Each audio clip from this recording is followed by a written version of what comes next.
Hi friends, welcome to my channel.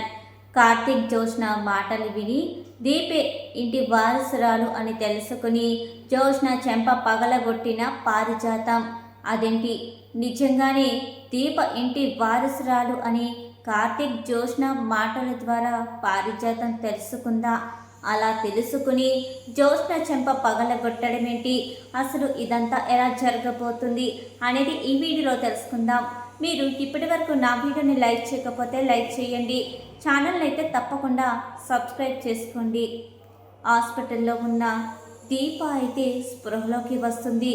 అలా దీప స్పృహలోకి రాగానే పోలీసులు అయితే అడుగుతూ ఉంటారు, స్టేట్మెంట్ తీసుకోమంటారా, అసలు పొడవడానికి ఎవరు కారణం, ఎవరి మీదైనా అనుమానం ఉందా అని దీపానైతే అడుగుతూ ఉంటారు.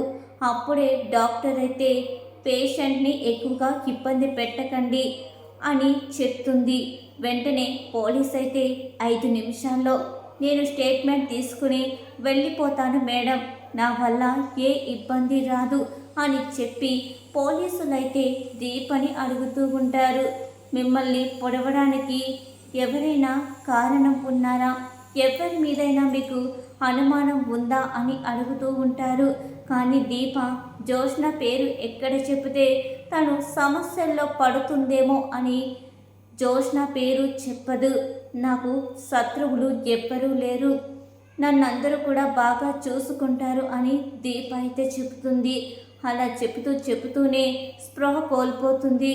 వెంటనే కార్తీక్ అయితే వెళ్ళిపోతున్న డాక్టర్ని పిలిచి, డాక్టర్ గారు, దీప స్పృహ కోల్పోయింది అని చెప్పంగానే, నేను ముందే చెప్పాను కదమ్మా, తనని ఎక్కువగా ఇబ్బంది పెట్టద్దు అని, అందుకే తను స్పృహలో కోల్పోయింది అని చెప్తుంది. డాక్టర్ అయితే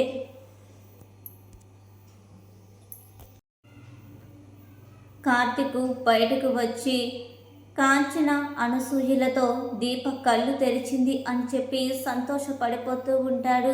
భగవంతుడు ఉన్నాడు అని చెప్పి వాళ్ళిద్దరూ కూడా చాలా ఆనందపడిపోతూ ఉంటారు. ఈ విషయం ఇంటికి వెళ్ళి సౌర్యకి చెప్పాలి. ఎలా చెప్పాలంటే, మనం ముందుగా చెప్పాం కదా, ఎవరికో ఒంట్లో బాగాలేదు, మీ అమ్మ అక్కడే ఉందని చెప్పి ఆవిడికి ఇప్పుడు బాగానే ఉందని తనకి చెబితే తనే సంతోషపడిపోతుంది అని అనుకుంటూ ఉంటారు. సరే అని చెప్పి మీరు ఇక్కడే ఉండండి, ఆ విషయం నేనే చెబుతాను సౌర్యకి అని చెప్పి కార్తీక్ అయితే ఇంటికి బయలుదేరుతాడు. అలా బయలుదేరుతున్న కార్తీక్ దగ్గరికి జోష్న అయితే వస్తుంది. జోష్నని చూసి కార్తీక్ షాక్ అయిపోయి, ఏంటి జోష్న అని అంటూ ఉంటాడు. అదేంటి బావా అలా అంటావు, నువ్వు పేపర్ల మీద సంతకం పెట్టించావు, ఇప్పుడు నీ బాధ్యత అంతా కూడా నాదే, నువ్వు ఎక్కడికి వెళ్ళినా ఏం చేసినా నేను నిన్ను వెంటాడుతూనే ఉంటాను, నువ్వు నాకు దొరికిపోయావు బావా, ఎక్కడ దీప చనిపోతుందో అని నువ్వు సంతకం చేసేసావు, ఇప్పుడు నిన్ను కేవలం ఆ భగవంతుడు కూడా రక్షించలేడు నా నుండి, ఇక నుండి నువ్వు నా సొంతం బావా, నేను ఏం చెబితే అది నువ్వు చేయాల్సిందే అని అంటూ ఉంటుంది. అప్పుడే కార్తీక్ నవ్వుకుంటూ ఉంటాడు. అలా నవ్వుతున్న కార్తీక్ని చూసి జోష్న అయితే, ఏంటి బావా పిచ్చోడు అయిపోయావా ఏంటి, దీపకి బాగానే ఉంది కదా అని అంటూ ఉంటుంది. కార్తీక్ అయితే, నేను పిచ్చోడు నవ్వడం కాదు, నీ పిచ్చి ఏ స్టేజ్లో ఉందో నాకు బాగా అర్థమవుతుంది అని చెప్పంగానే జోష్న, ఏంటి బావా ఈరోజు వింతగా మాట్లాడుతున్నావు, నీ మెంటల్ కండిషన్ అంతా కూడా బాగానే ఉంది కదా అని అడుగుతూ ఉంటుంది. జోష్న అసలు ఏం చేస్తుందో అని ఎప్పటికప్పుడు పారిజాతం ఫాలో అవుతూనే ఉంటుంది. అలా ఫాలో అవుతూనే కార్తీక్తో జోష్న మాట్లాడుతున్న మాటలన్నీ కూడా చాటుగా పారిజాతం అయితే వింటూ ఉంటుంది. అప్పుడే జోష్న అయితే, బావా ఇప్పుడు నేనేం చేస్తానో తెలుసా, నువ్వు నన్ను పెళ్లి చేసుకుంటానని మోసం చేశావని నేను ఈ పేపర్ల మీద రాసుకుంటాను, నువ్వు ఎలాగ సంతకం పెట్టావు కదా, ఇక నువ్వు నా సొంతం బావా, నేను ఏం ప్లాన్ చేసినా ఇప్పటికీ అది నెరవేరకుండా దీపే చేసింది, చివరికి ఆ దీప వల్లే నువ్వు నా వాడివి అవ్వబోతున్నావు అని నవ్వుకుంటూ ఉంటుంది.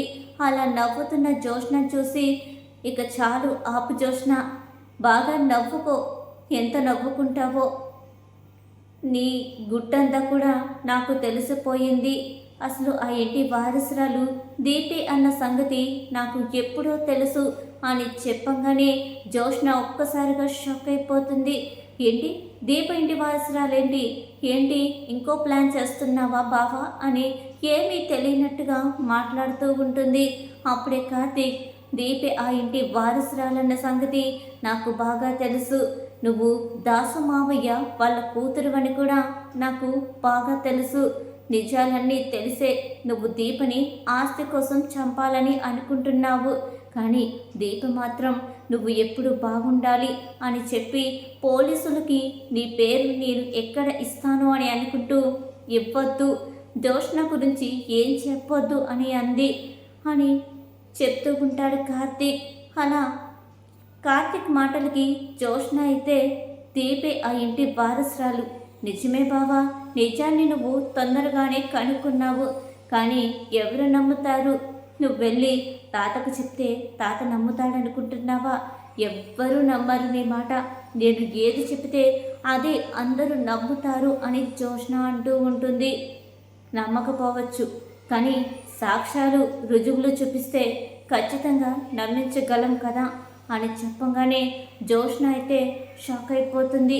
ఏంటి సాక్ష్యాలా, ఏ సాక్ష్యాలు ఉన్నాయి అని తడబడుతూ అడుగుతూ ఉంటుంది.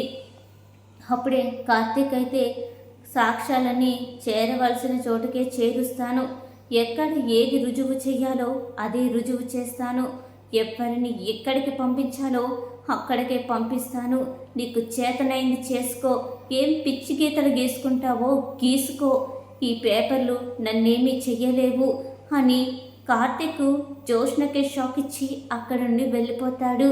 అలా కార్తీక్ వెళ్ళిపోయిన తర్వాత ఇదంతా వింటున్న పారిజాతమైతే షాక్ అయిపోతుంది. ఏంటి దీప ఆ ఇంటి వారసురాలా అని చెప్పి జోష్న దగ్గరికి వచ్చి జోష్న చంప పగల కొడుతుంది. ఏంటే ఇన్నాళ్ళు కూడా నాకు ఆ విషయం ఎందుకు చెప్పలేదు, నిజం చెప్పు, దీపే కదా ఆ ఇంటి వారసురాలు అని నిలదీస్తూ ఉంటుంది. అవును గ్రాని, దీపే ఆ ఇంటి వారసురాలు అని చెప్తుంది. ఆ మాటకైతే ఇక పారిజాతం షాక్ అయిపోతుంది. మరి దీపే ఆ ఇంటి వారసురాలని కార్తీక్ ఎలా తెలిసింది అని అడుగుతుంది.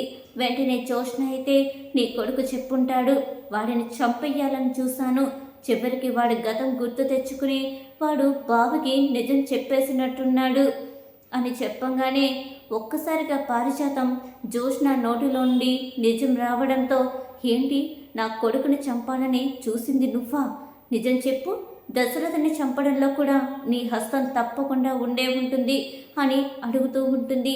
అప్పుడే జోష్న అయితే బావ కోసం, ఈ ఆస్తి కోసం ఎంతమందినైనా చంపుతాను, ఎంతవరకునైనా తెగిస్తాను, ఎవరైతే ఏంటి నా తండ్రైనా తల్లైనా ఎవరినైనా చంపేస్తాను అని అంటూ ఉంటుంది.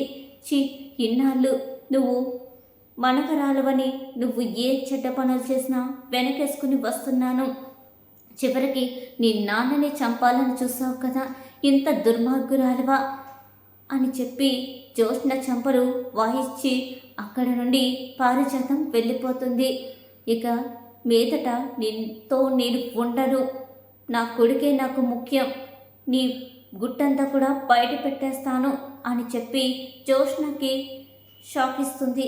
జోష్న సరే సరే చెప్పు, నువ్వు మా అమ్మని చంపాలని చూసావు కదా, అదంతా కూడా నేను బయట పెట్టేస్తాను అని చెప్పి రివర్స్లోనే జోష్న పారిజాతంతో అంటూ ఉంటుంది. ఎంతకు తెగించావే, చివరికి నీ గ్రానీని నువ్వు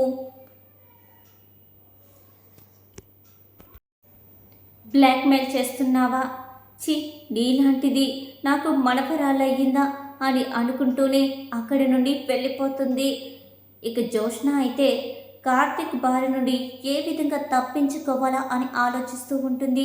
ఇది ఇవాళ సీరియల్ ఎపిసోడ్. ఈ వీడియో మీకు నచ్చిందా అయితే లైక్ చేయండి, ఛానల్ అయితే తప్పకుండా సబ్స్క్రైబ్ చేసుకోండి.